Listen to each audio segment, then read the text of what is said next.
Hello everyone, welcome to the next session from the National Education Cycle. I'm your FASI Alex, and for this session we're going to be talking about oGTa and oGTa and more about the actual details of the programs.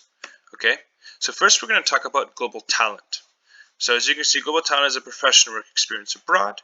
The duration is between 6 to 8 weeks, and the minimum working hours is 35 hours a week, and a maximum is 45 hours a week. The benefits is that a 6 to 8 weeks of opportunity should provide a salary or should cover accommodation for the full duration of the experience, while opportunities longer than 8 weeks duration have to provide a salary for the full duration of the experience. They could also provide accommodation, but they have to provide a salary. So anything between 6 to 8 weeks has to either provide a salary or accommodation, or both, of course. That would be perfect. That would be ideal. But it has to provide either or. While for opportunities longer than 8 weeks, it has to provide a salary. It doesn't have to provide accommodation, but it has to provide a salary. Okay, these are the types of fields of work that we work with: BA, BD, marketing, finance, and IT and engineering.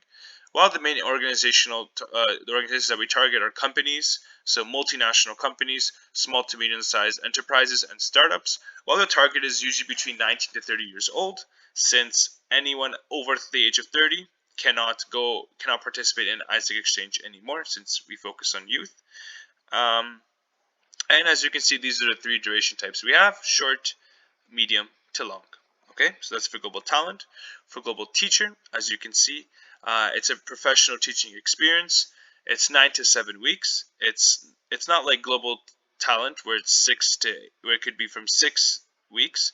The reason being is that anything less than 9 weeks would then be considered a GV, global volunteer. Okay, so the working hours are the same, and all the opportunities have to provide a salary for the full duration of the experience. Salary needs to help the EP cover the basic living costs, so accommodation, food, transportation, and personal development. So unlike global talent, because the opportunity starts from 9 weeks, it has to provide a salary. It doesn't have to provide accommodation, but it has to provide a salary. Okay, and the fields of work is of course teaching, but it could be different types of language teaching, art teaching, sports, etc. The main organizations we target are educational institutions, and again, 19 to 30 years old and willing to and are qualified to teach. And these are three durations, a little bit different this time, but these are the three durations. Now you're probably, what's the difference between global talent and global volunteer, right? So number one is the teaching subjects. So in GV, it should be a social project that involves teaching, not a teaching job, because in global teacher, it's a teaching job, not a teaching experience, right? That's why GV project includes non-formal teaching activities, while GTE focus on formal teaching activities. Global teacher is for someone who wants to have teaching as a profession or really wants to have a professional experience through teaching, while GV is more of a non-formal activity. It's a volunteering.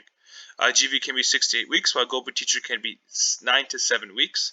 Minimum working hours for GV is 25 hours per week, while for global teacher it is 35 hours per week. So as you can see, the main difference is that global volunteer teaching is more of a volunteering exchange, and it's more non-formal, while a global teacher exchange experience is much more formal, and it's a professional teaching experience. Okay, so I hope this makes sense, and thank you so much for listening to the session.